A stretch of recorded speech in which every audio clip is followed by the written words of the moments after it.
Hey all, I just wanted to give you a quick update. I know it's been a while. I think part of the reason for that is because the car's been in the shop for about a month now. So just got it back, and I actually decided not to do the fuel myself and leave it to a professional. So they put in a whole fuel system for me, ran a second line.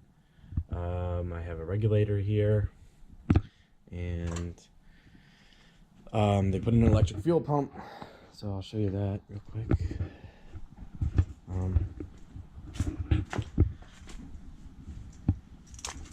It's a little hard to see, but it's back up in there.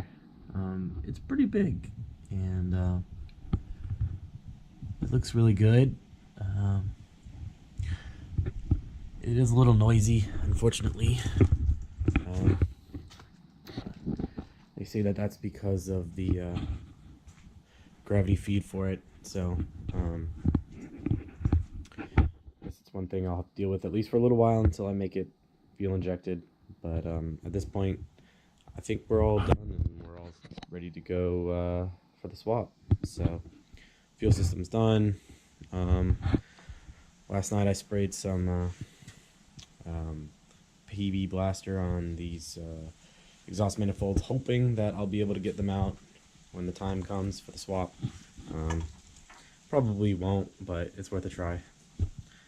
And so that's pretty much it. Electric fuel system finally up and running, so I think we're all set, and we can go ahead and put in the new engine. So we'll see what happens. Hopefully I'll have it done either this month or sometime in December, but stay tuned for updates.